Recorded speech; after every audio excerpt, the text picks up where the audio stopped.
Atlántida. Un enorme cataclismo. Sabemos de dicho cataclismo a través de otro mito, el diluvio bíblico. El Arca de Noé, mito igualmente despreciado por los científicos.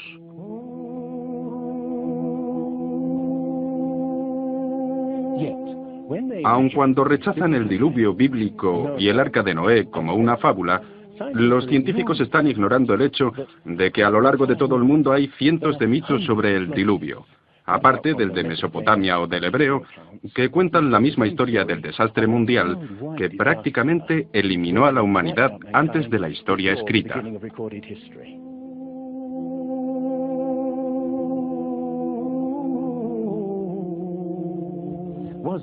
¿Existió realmente algo como un diluvio? Y si fue así, ¿existía una civilización que surgió antes que todas las demás? Estoy diciendo civilización, no Atlántida, ya que en cuanto mencionas la palabra Atlántida, un científico gruñe "oh no" y deja de escuchar. La idea del diluvio universal está más allá de la respetabilidad intelectual. Pero ¿cómo puede ser la ciencia misma imparcial? ¿Hace realmente lo que reclama hacer? Consideremos los hechos y empecemos desde ahí. A través de la historia, la ciencia ha tendido a centrarse más en sus teorías que en los hechos. Desde los hechos surge la teoría para explicarlos. Otros se dejan a un lado. Nuevos hechos pueden cambiar la teoría, pero con frecuencia son ignorados. Llamamos a estos hechos anormales, pruebas que no se ajustan.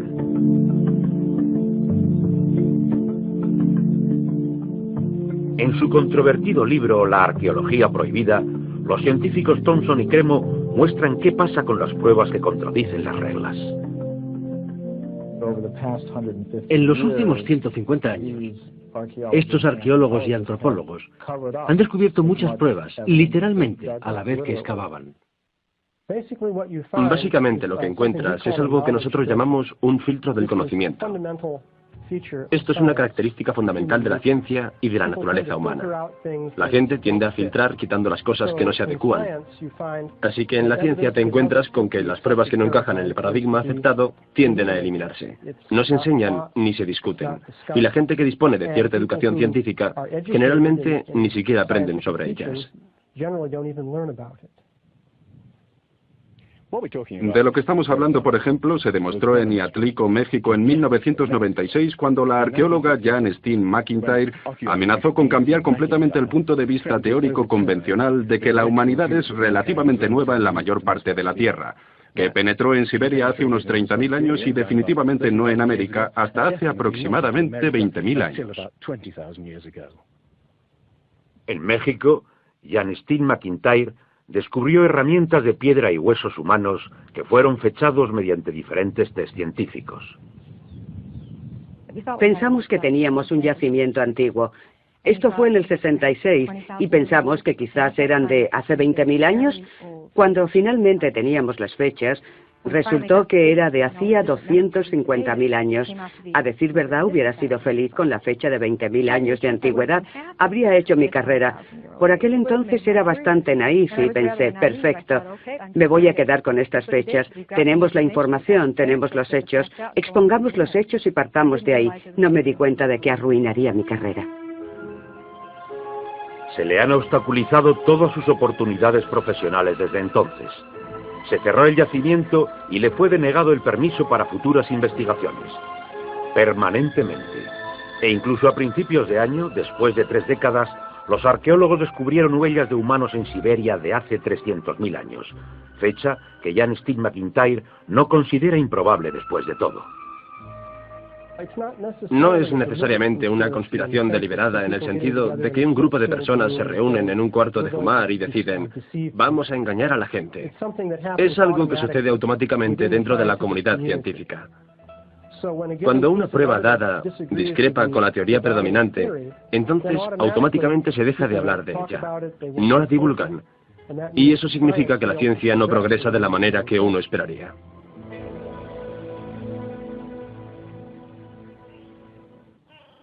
¿Están pasando por alto los científicos pruebas del pasado que hemos olvidado? ¿Pueden ser verdad los mitos que nos cuentan de que hubo una civilización en este planeta que se perdió miles de años antes de la historia escrita? un grupo de investigadores nuevos está buscando precisamente las anomalías que la ciencia tiende a desechar. Se hacen preguntas que puede que cambien nuestro punto de vista sobre el curso de la humanidad. El fuerte Inca de Sacsayhuamán, de edad indeterminada y construido por gentes que no utilizaban herramientas de metal pesado ni cemento, ni conocían la polea, la rueda o la grúa.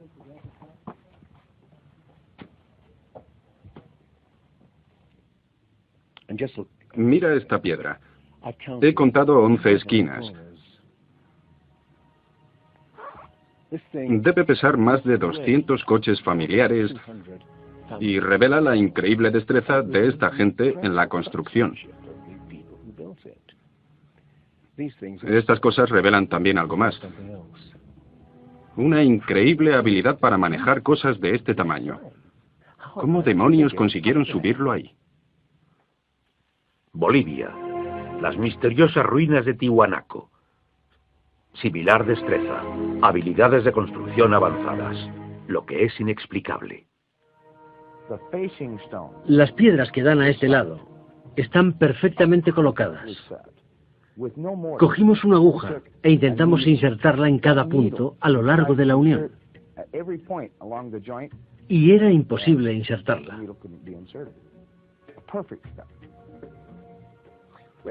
Cuando los conquistadores españoles preguntaron a los incas si habían construido el Tiwanaku, dijeron, no lo construimos.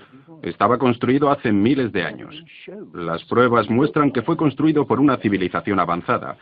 Un descubrimiento al azar revela lo avanzados que seguramente habían sido. Los bloques de la construcción de Tiwanaku no están unidos con cemento. Cualquiera que los separe descubrirá el inesperado destello de metal que mantiene las piedras juntas. Lo que parece increíble aquí es que para mover cada obra donde se necesitaba una grapa, tenían que tener algo así como una planta de fundición portátil para mantener el metal en un estado de ignición sin llama.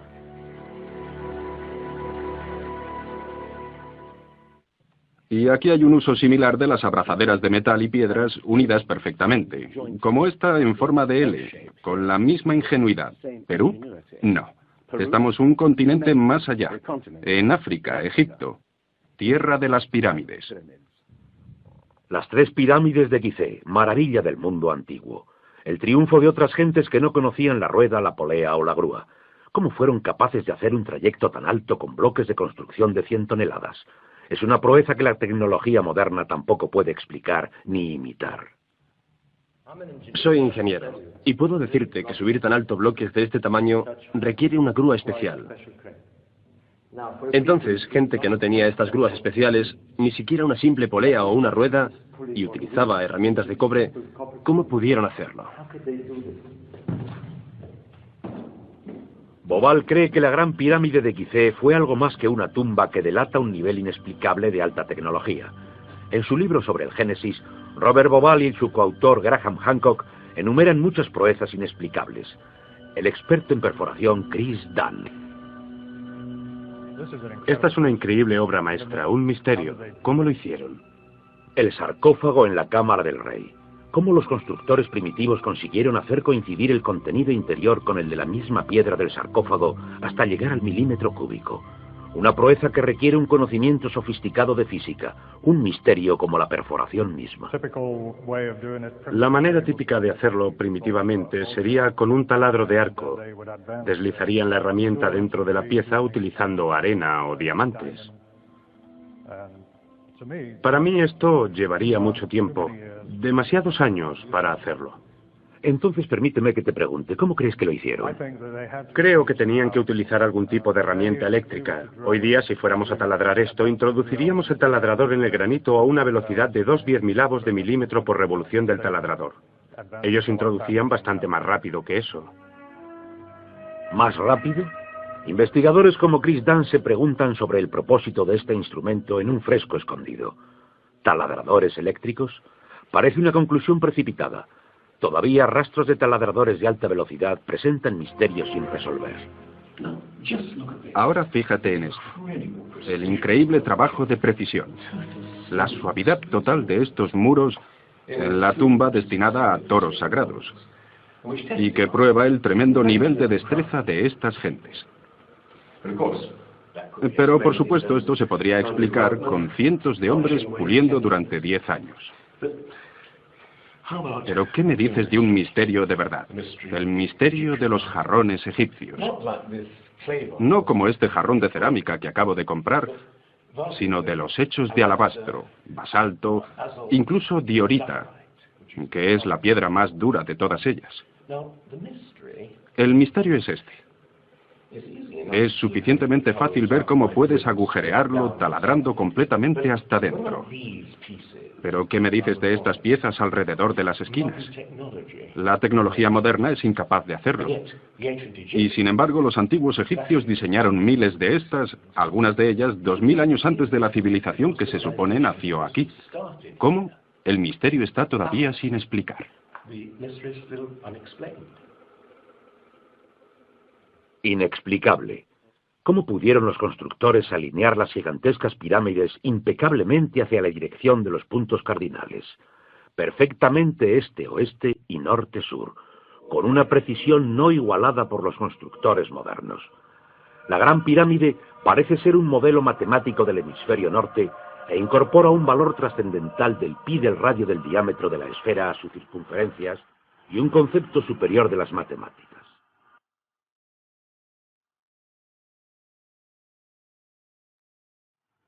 Está claro que tenemos aquí un sistema avanzado de matemáticas y tecnología, en un momento en el que se suponía que no existía.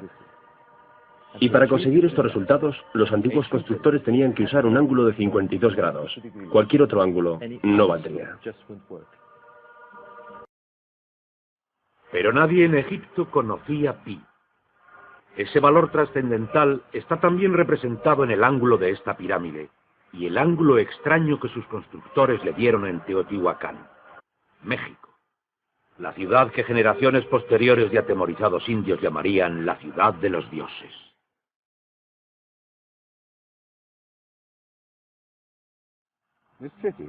Esta ciudad fue más grande que el Imperio Romano. Lo que estamos viendo es una serie de cuencos que se llenaban de agua, cuya superficie suave y como un espejo reflejaba los cielos, y su murmullo servía también como avisador de terremotos. Estos templos en el lado opuesto se cree que representan cuerpos celestiales. Una cosa está clara, todo este lugar parece tener un tipo de obsesión con la astronomía y la eternidad. En los equinoccios, el 21 de marzo y el 21 de septiembre, estas pirámides representan gigantes sombras a lo largo del eje, lo que hace de ellas un perfecto reloj para la gente que estaba obsesionada con la medida del tiempo y la precisión.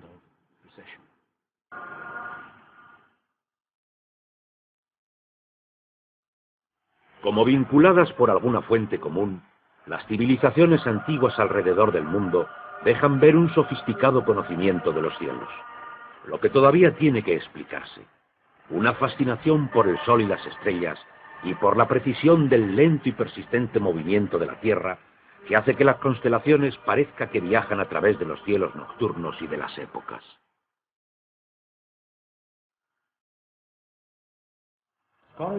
Los estudiosos afirman que los antiguos egipcios no tenían un gran conocimiento de astronomía, pero aquí se ve claramente su fascinación y conocimiento sofisticado del cielo. Mira las constelaciones del zodiaco: Leo, Tauro, Piscis, y aquí la constelación de Orión.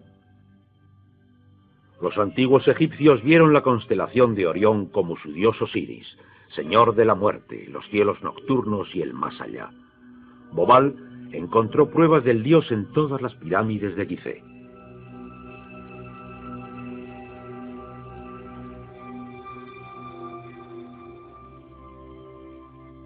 Es realmente un misterio.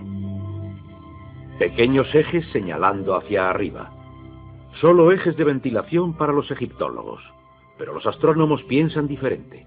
Para el antiguo Egipto, esto era Rostau, salida al más allá, reino del dios Osiris u Orión.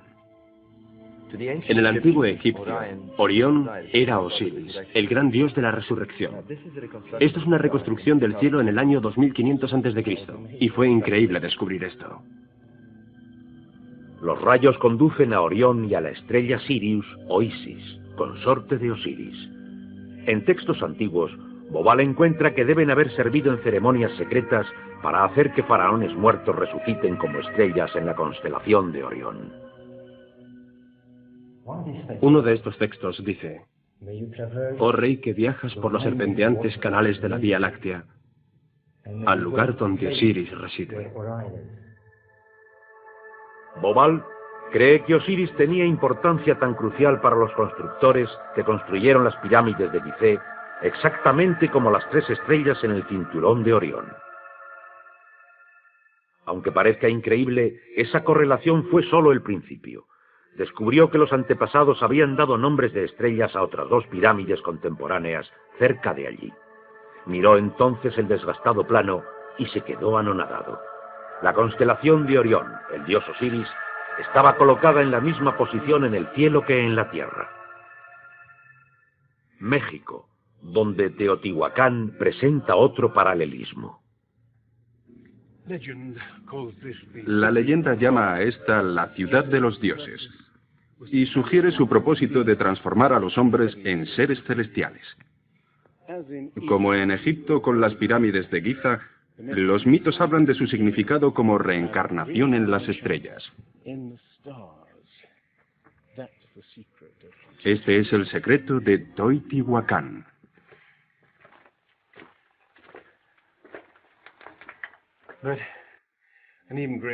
Pero un enigma mayor descansa en la pirámide por encima de mí. Cuando se excavó por primera vez en 1906, descubrieron una enorme hoja de mica. Ahora sabemos que la mica se utiliza en aislamientos eléctricos. No tenemos ni idea para qué querían utilizarla. Lo que resulta incluso más extraño es que la mica procede de Brasil. ¿Te imaginas el problema de mover una pieza de mica de 30 metros cuadrados hace 2000 años? ¿Cómo? ¿Y con qué propósito? No tenemos ni idea. Tiwanaku, Bolivia. Otra cultura perdida que delata la misma fascinación por el sol y las estrellas. Hace cientos de años, el arqueólogo Poznański observó que el primer día de primavera el sol salía exactamente por el centro del templo. Era el principio de un importante descubrimiento. Poznański descubrió que construyeron este templo como un observatorio. Un enorme reloj para medir la progresión del sol. Y podemos utilizar estos alineamientos astronómicos para fechar el lugar. A lo largo del año el sol sale por diferentes puntos del horizonte. En el primer día de primavera, un observador podría ver al sol exactamente en el centro. Al estudiar el complejo trazado de Poznański, se deduce que en el primer día de invierno o de verano el sol saldría por encima de las esquinas de las piedras. Pero no era así. Los arqueólogos hoy día dicen que es simplemente porque los constructores cometieron un error de construcción. Después de observar la perfección con que fue construido este lugar, con piedras de 100 toneladas, sugerir tal cosa como que las marcas de los solsticios están equivocadas me parece increíble.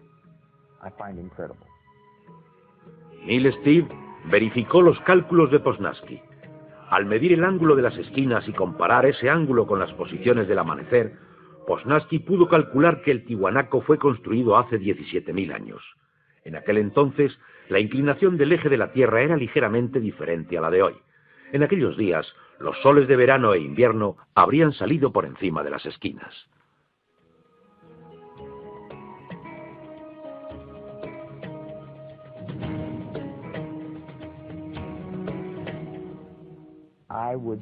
Sospecharía que la fecha sería de hace unos 12.000 años.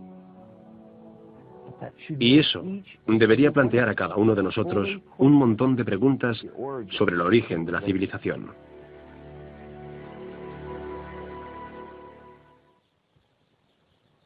¿Dejó una civilización perdida en el tiempo sus huellas en varios lugares del mundo? Sacerdotes egipcios contaron al filósofo griego Platón que dicha civilización había existido hace 12.000 años, pero según la ciencia, esta civilización no apareció hasta hace 5.000. ¿Podría haber aparecido antes?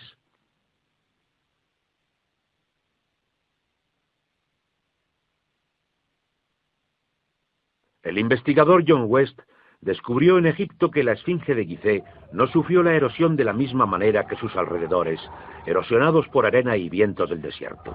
Al contrario, la esfinge presenta marcas de erosión redondeadas, ondulantes. No hay que ser geólogo para mirar y ver quién puede ser responsable de ese tipo de erosión. Solo agua vertida a mares por encima de los muros del recinto podría haber producido esos contornos redondos.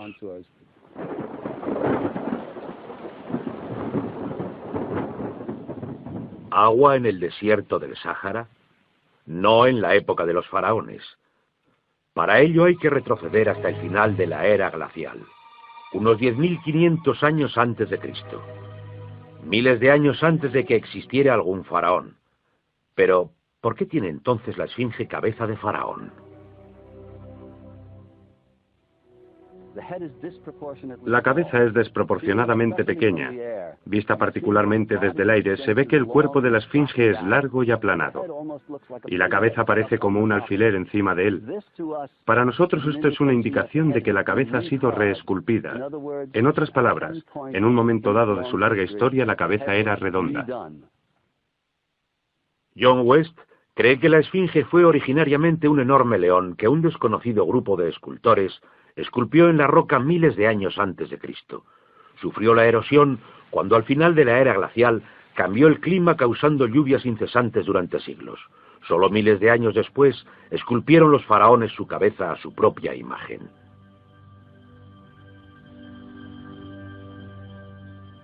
¿Es la esfinge 2 veces más antigua de lo que pensábamos hasta ahora? Los egiptólogos ridiculizan esta teoría, pero los geólogos se limitan a decir que los hechos están ahí.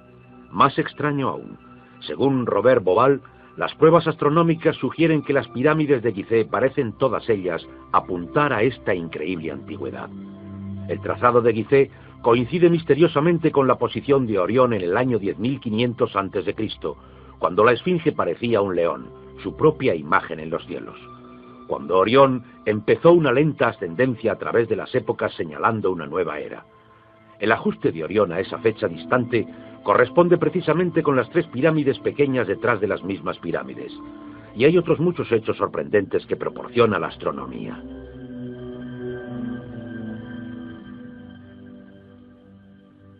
Esto coincide exactamente con las ideas que se han venido desarrollando en el análisis geológico de la esfinge.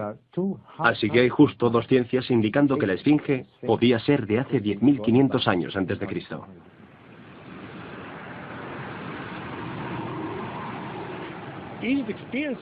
Egipto sufrió importantes y dramáticos cambios al final de la era glacial, particularmente alrededor del 10.500 a.C., cuando unas inmensas e increíbles inundaciones cubrieron toda la llanura.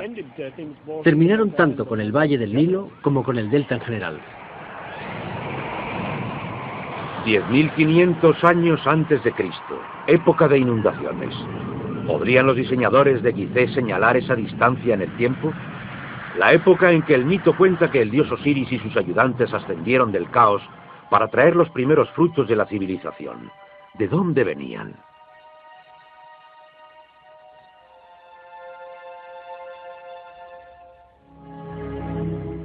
Un dios que era similar al señor del antiguo Tiwanaku en Bolivia. Aquí está el misterio de la ciudad de Tiwanaku, el dios al que veneraban. Alto, barbudo, descrito como blanco. Viracocha surgió de los tiempos del caos y de la destrucción a través de las aguas para traer algún tipo de renovación a la raza humana.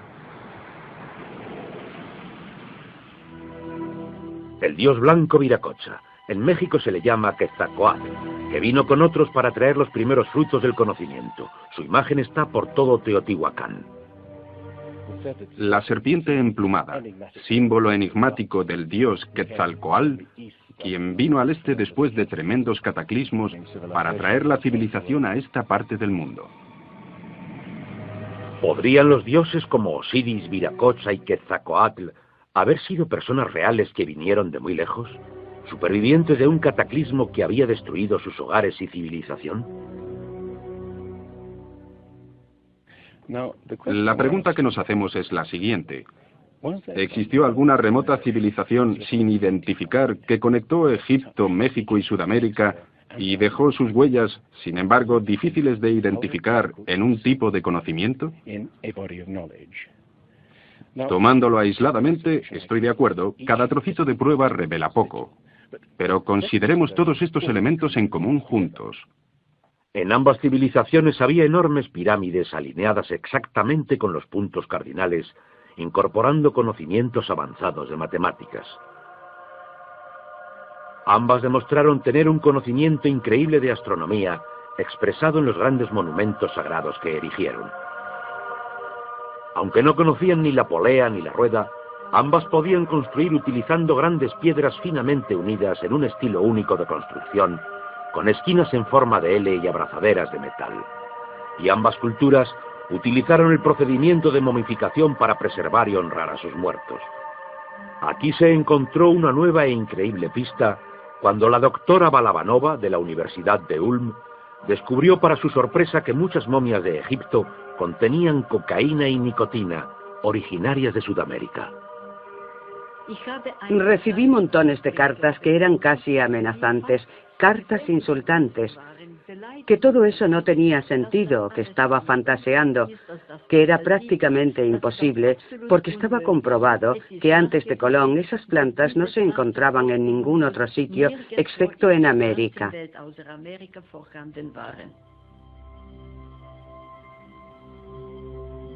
Pero su investigación se repitió en cientos de momias y pudo comprobarse sin ninguna duda.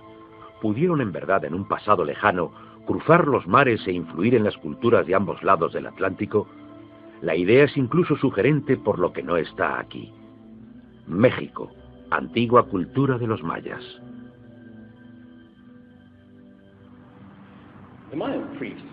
Los sacerdotes mayas tenían mesas para predecir los eclipses de sol y de la luna. Pero hay algo muy raro sobre los mayas. Nunca comprendieron el principio básico de la rueda. Fueron capaces de visualizar la eternidad como ninguna otra cultura anterior.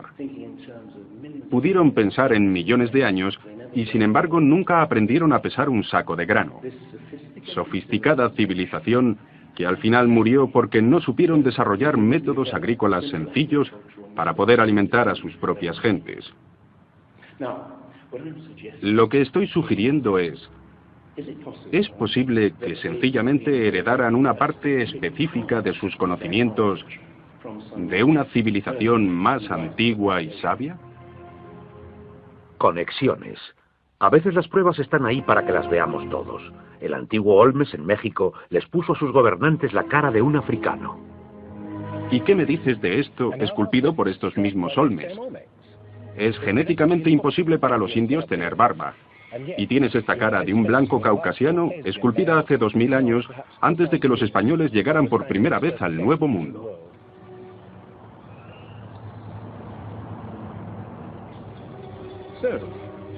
Caras de África y del Cáucaso, esculpidas muchos siglos antes de la llegada de Colón. ¿De dónde vienen? ¿Cómo llegaron hasta aquí?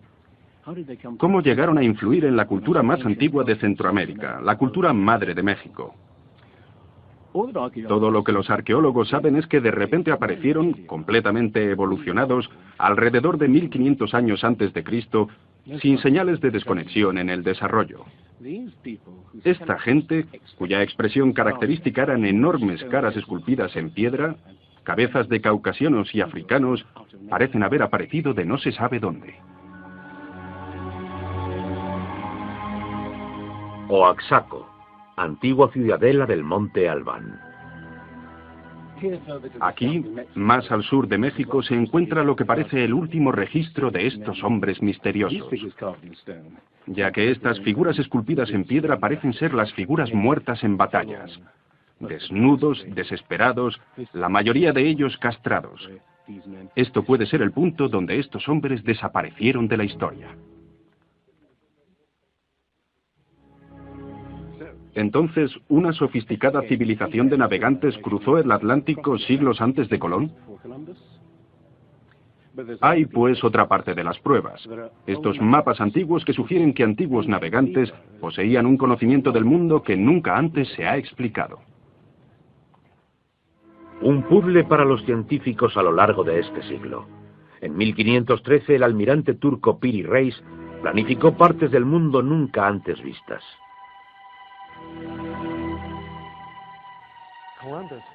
Colón exploró las zonas del Caribe. No hizo el recorrido desde Sudamérica hasta la Antártida. Nunca estuvo cerca de esta zona, pero estos mapas muestran todas esas características con bastante precisión antes de que Colón o cualquier otro explorador europeo hubiera alcanzado estas zonas.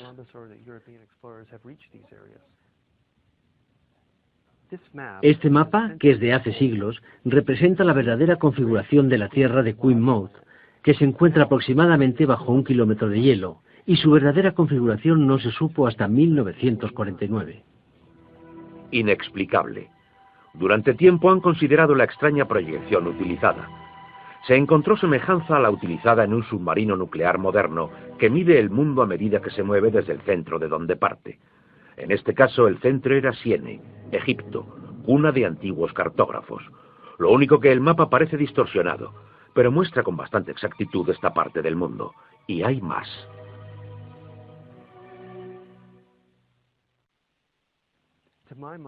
Para mí, el aspecto más significativo del mapa de Piri Reis es el hecho de que describe las longitudes con bastante exactitud, algo que los europeos no fueron capaces de hacer hasta el siglo XVIII, y este es el siglo XVI. Distancias. Esta historia comienza en estas playas en 1707, cuando la flota inglesa navegaba desde el Mediterráneo hasta las costas de Inglaterra. En aquellos días era bastante fácil determinar a qué distancia estaba el norte o el sur, midiendo el ángulo que el Sol y las estrellas hacen con la superficie de la Tierra. Pero no existía tecnología para determinar a qué distancia quedaba el este o el oeste. Distancia.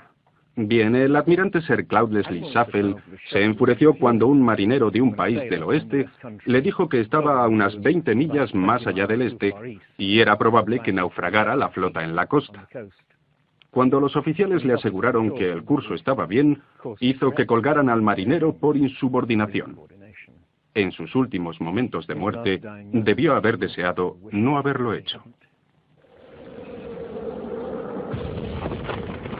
Se encontraban barcos a miles, pero ahora la pérdida de toda una flota dio lugar a la búsqueda de un reloj preciso que pudiera calcular la longitud. Pasarían 2 generaciones antes de que finalmente se creara. Aún así, el mapa de Piri Reis era 250 años más antiguo, mostrando ya conocimiento de las distancias. En el mapa de Piri Reis se menciona el hecho de que es copiado de fuentes de otros mapas. Estas son copias de otras copias. La mayoría de la gente que ha investigado cree que los mapas pueden datar de la época de Alejandro Magno, pero realmente son aún más antiguos. Mapas del mundo diseñados antes de que aprendiéramos a navegar los océanos. Inexplicable tecnología de construcción, conocimiento sofisticado de matemáticas, astronomía. Si hubo una tecnología tan avanzada capaz de pasar su conocimiento a los constructores de la Esfinge y a las gentes de los Andes en México, ¿qué pasó con ella? Platón dice que hubo una civilización tecnológicamente avanzada capaz de navegar por los océanos del mundo. Atlántida, descansando en un enorme continente. Al rechazar una civilización perdida, la ciencia rechaza igualmente la noción de una catástrofe mundial que la destruyó. Pero lo que nos cuentan Platón o la Biblia encuentra apoyo en otras partes. El Popol Vuh, el libro sagrado de los mayas, habla de unas enormes olas e inundaciones y de que los cielos se oscurecieron durante meses seguidos, de increíble frío, negras lluvias y granizo. Los hombres de la antigüedad hablaban de tiempos de caos, inundaciones y oscuridad, de donde los dioses surgieron para dar forma a las tierras de Egipto.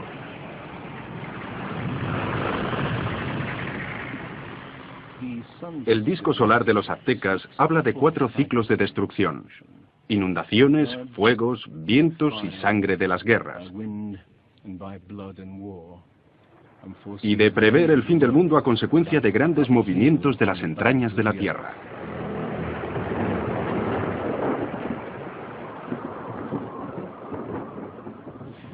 Los mitos en otros lugares de la antigua América hablan de inundaciones y diluvios apocalípticos, de fuego de erupciones volcánicas y de terremotos. Hablan con inquietante realismo de un pasado que no pueden recordar claramente ni tampoco olvidar. Los estudiosos se inclinan a creer que la inundación es una fantasía de antiguos poetas. Pero supón que los estudiosos están equivocados. Supón que una serie de catástrofes naturales terribles redujeron a nuestros antepasados a unos pequeños grupos que vivían muy lejos unos de otros y repartidos por todo el mundo.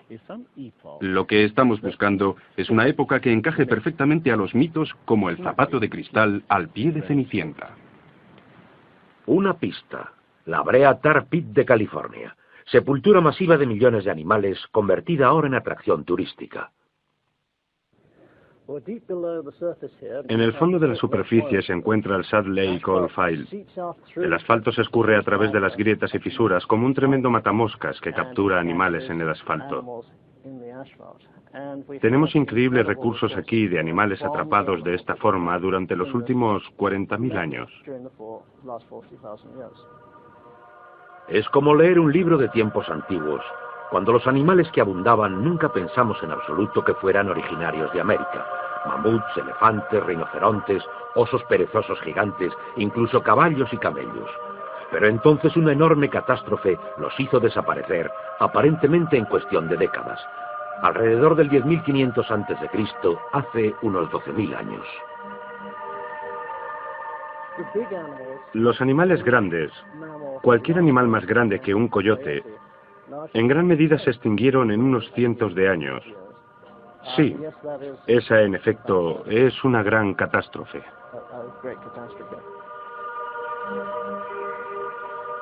La prueba de una catástrofe. La edad del hielo. Hace unos 12.000 años. Las temperaturas que habían permanecido relativamente estables durante miles de años, de repente subieron muchísimo. Un asombroso aumento de más de 5 grados en un período de 3 a 10 años solamente.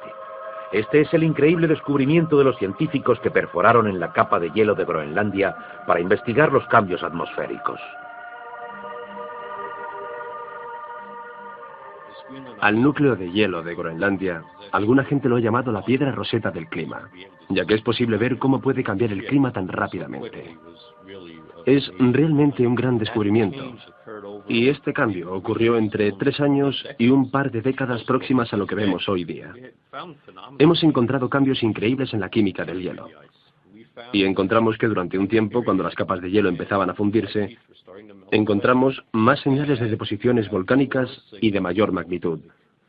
Más concentraciones que en cualquier otro periodo en los últimos 110.000 años que habíamos medido.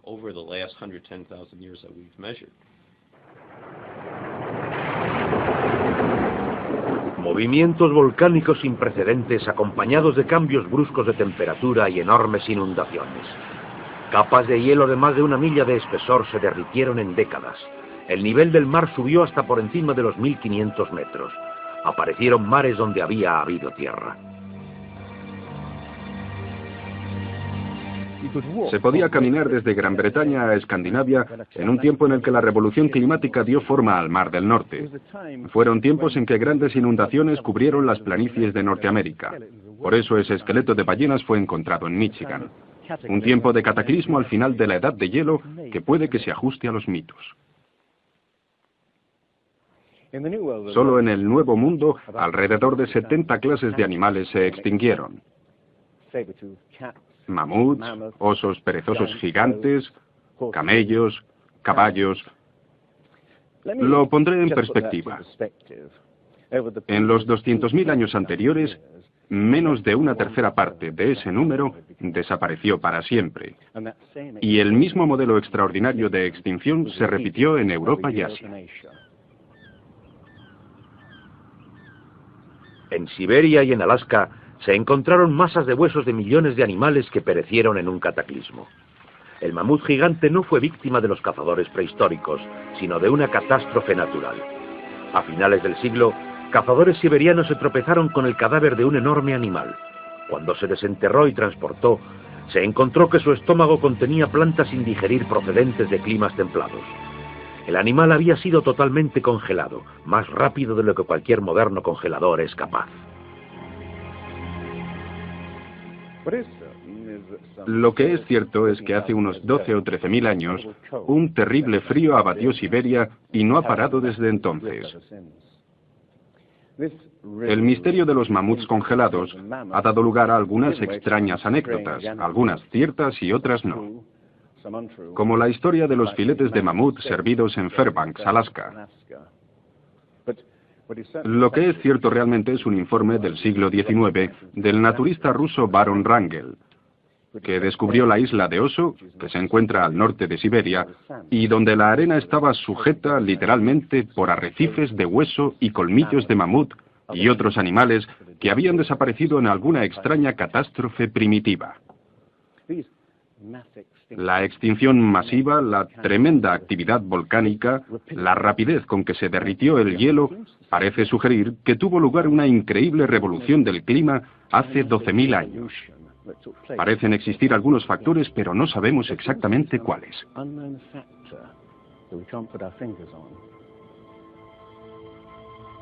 El fin de la edad de hielo. ¿Qué es lo que hizo esta revolución? Aquí está la gran cuestión. ¿Qué produjo el cataclismo? Una de las mejores ideas que se han propuesto es del americano Charles Hapgood, que sugirió algo que llamó desplazamiento de la corteza terrestre, que significa que toda la corteza de la Tierra se cambió de sitio de repente. Toda la cáscara exterior de la Tierra es solo una tercera parte de la masa de la Tierra. Se perdió, se movió, como la cáscara de una naranja. Más fina que la cáscara de un huevo, la corteza de la Tierra se apoya en un líquido interior fundido. La teoría que rige la corteza de la Tierra es la de las placas tectónicas. Los continentes poco a poco se fueron separando a lo largo de miles de millones de años, aunque la ciencia rechazó esta teoría durante más de medio siglo. Y ahora igualmente rechaza la idea de que la corteza terrestre pueda moverse como una unidad. Pero un científico estaba fascinado con la idea. Si hubiera vivido más tiempo, se hubiera considerado más seriamente la teoría del desplazamiento de la corteza terrestre. Su nombre fue Albert Einstein. En resumen, esto es lo que expuso.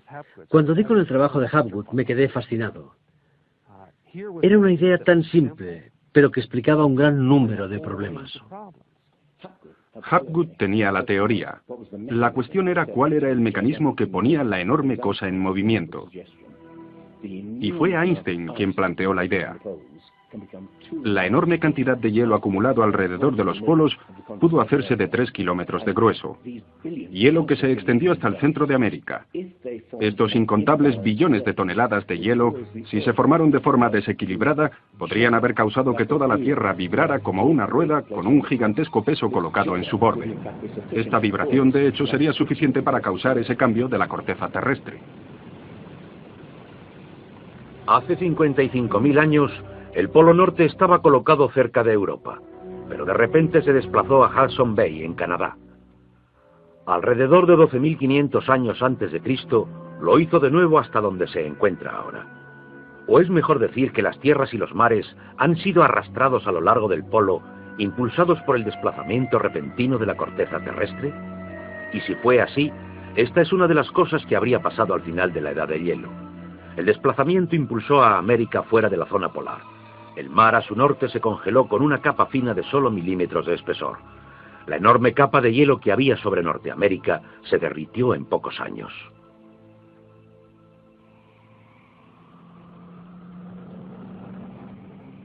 Lo que es interesante sobre la teoría de Hapgood-Einstein es que también explica bastante bien algunos otros mitos, bastante ajenos al mito del diluvio. Hay mitos de tremendos terremotos o catástrofes volcánicas, negras lluvias del cielo o congelación total de las tierras. Y puedes comprobar que el punto de esto es que precisamente lo que pudo haber pasado es que la corteza terrestre se desplazó. Con bastante rapidez, zonas que habían sido anteriormente de frío cambiarían a zonas de calor. Cosas como mamuts congelados en un segundo en Siberia. Especies enteras desaparecerían completamente. Si el desplazamiento de la corteza terrestre causó el diluvio que destruyó una civilización, ¿dónde estaba esa civilización? Investigadores creen haberla encontrado en Grecia, en la isla de Santorini, destruida una vez por una enorme erupción, o en la antigua Troya, o en la isla germana de Heligoland, casi barrida por el Mar del Norte. Han buscado continentes hundidos en el Océano Atlántico, pero no se ha encontrado nada. Y es exactamente este problema lo que ha echado por tierra la Atlántida de Platón como una proposición seria para serios estudiosos. Oceanógrafos han cartografiado los suelos submarinos y simplemente no existe ningún continente perdido. ¿O sí lo hay? En lo que nos cuenta Platón sobre la Atlántida, la describe con montañas en medio del océano. Y el océano verdadero es, por supuesto, el océano del mundo. Es más tarde cuando empezamos a dividir el océano en diferentes partes, llamándolo Atlántico, Pacífico, etc. En realidad, el mundo tiene un solo océano, y los mitos de alrededor del mundo son bastante explícitos sobre qué pasó. El Zen Vesta de la literatura védica describe la isla no solo destrozada en un diluvio, sino cubierta de hielo y nieve. Así buscamos una isla cubierta de nieve en medio del océano, y la gran candidata es la Antártida. Si el Polo Norte se desplaza, también lo hace el Polo Sur. Flemeth cree que hace 12.000 años parte de la Antártida se encontraba en zonas templadas, y podía haber albergado una civilización cuando el continente desapareció por el peso del polo. Es la explicación que encuentra a los mapas que muestran partes de la Antártida según están colocadas bajo el hielo. El almirante turco Piri Reis demuestra tener conocimientos de la Antártida que no debería haber tenido. Tanto el Departamento de Cartografía de la Armada como del Ejército del Aire nos dicen: hemos hecho comparaciones de picos salientes de las montañas. Les encontramos una sorprendente coincidencia. Tenemos que destacar que no estamos hablando de un mapa, el mapa de Piri Reis, que podría ser discutido, sino de docenas de mapas.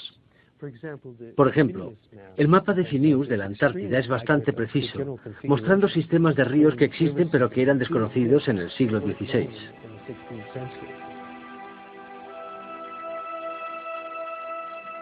No se descubrió la Antártida hasta aproximadamente el año 1800. ¿Cómo pues pudieron los cartógrafos registrarla gráficamente? Solo según Flemeth, si lo hicieron de copias de mapas milenarios. Información que sencillamente no debería estar ahí.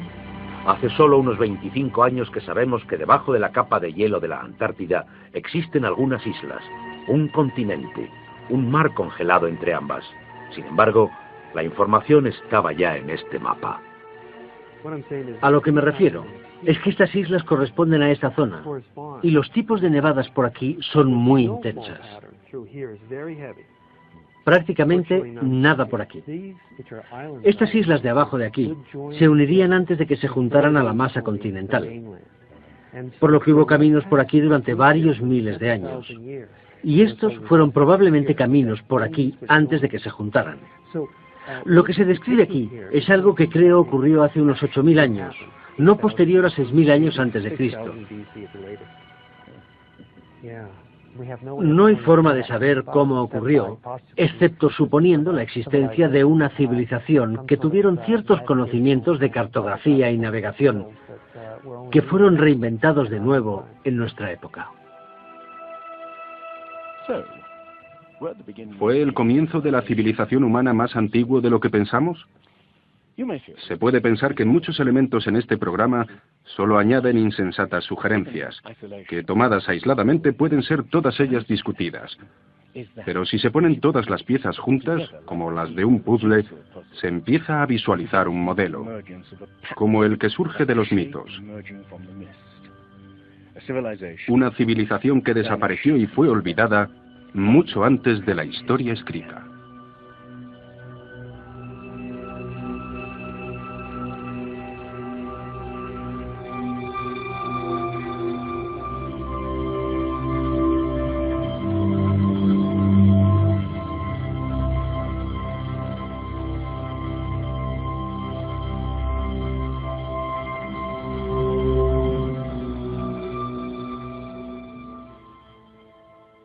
Estoy diciendo civilización, no Atlántida, ya que en cuanto mencionas la palabra Atlántida, un científico gruñe "oh no" y deja de escuchar.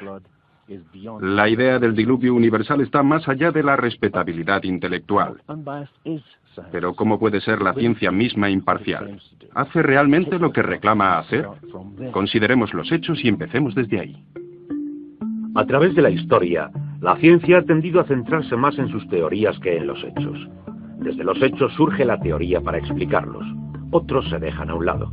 Nuevos hechos pueden cambiar la teoría, pero con frecuencia son ignorados. Llamamos a estos hechos anormales, pruebas que no se ajustan.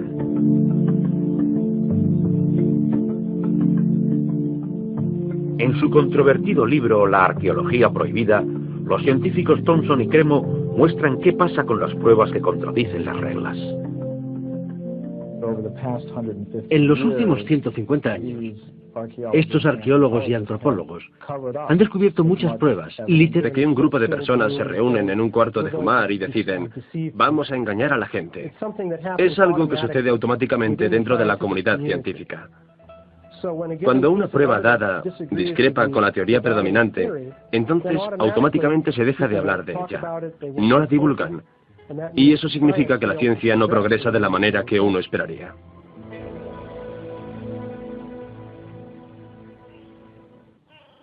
¿Están pasando por alto los científicos pruebas del pasado que hemos olvidado? ¿Pueden ser verdad los mitos que nos cuentan de que hubo una civilización en este planeta que se perdió miles de años antes de la historia escrita? Un grupo de investigadores nuevos está buscando precisamente las anomalías que la ciencia tiende a desechar. Se hacen preguntas que puede que cambien nuestro punto de vista sobre el curso de la humanidad. El fuerte inca de Sacsayhuamán, de edad indeterminada y construido por gentes que no utilizaban herramientas de metal pesado ni cemento, ni conocían la polea, la rueda o la grúa. Científicos. Pensamos que teníamos un yacimiento antiguo. Esto fue en el 66 y pensamos que quizás eran de hace 20.000 años. Cuando finalmente teníamos las fechas, resultó que era de hacía 250.000 años. A decir verdad, hubiera sido feliz con la fecha de 20.000 años de antigüedad. Habría hecho mi carrera. Por aquel entonces era bastante naif y pensé, perfecto, me voy a quedar con estas fechas. Tenemos la información, tenemos los hechos. Expongamos los hechos y partamos de ahí. No me di cuenta de que arruinaría mi carrera. Se le han obstaculizado todas sus oportunidades profesionales desde entonces. Se cerró el yacimiento y le fue denegado el permiso para futuras investigaciones. Permanentemente. E incluso a principios de año, después de 3 décadas, los arqueólogos descubrieron huellas de humanos en Siberia de hace 300.000 años. Fecha que Jan Steen McIntyre no considera improbable después de todo. No es necesariamente una conspiración deliberada en el sentido... Realmente, a la vez que excavaban. Básicamente lo que encuentras es algo que nosotros llamamos un filtro del conocimiento. Esto es una característica fundamental de la ciencia y de la naturaleza humana. La gente tiende a filtrar quitando las cosas que no se adecúan.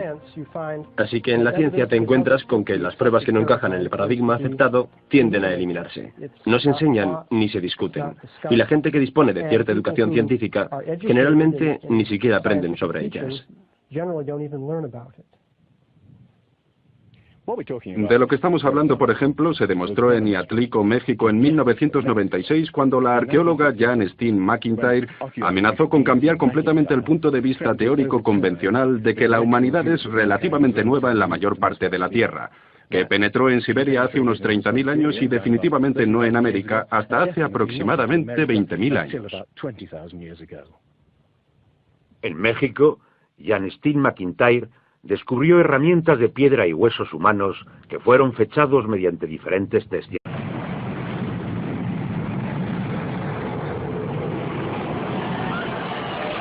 Atlántida, un enorme cataclismo.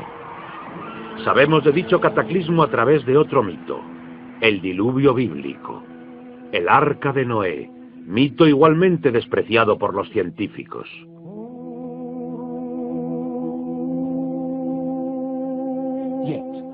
Aun cuando rechazan el diluvio bíblico y el Arca de Noé como una fábula, Los científicos están ignorando el hecho de que a lo largo de todo el mundo hay cientos de mitos sobre el diluvio, aparte del de Mesopotamia o del hebreo, que cuentan la misma historia del desastre mundial que prácticamente eliminó a la humanidad antes de la historia escrita.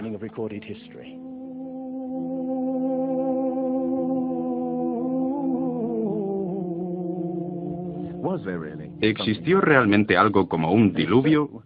Y si fue así, ¿existía una civilización que surgió antes que todas las demás?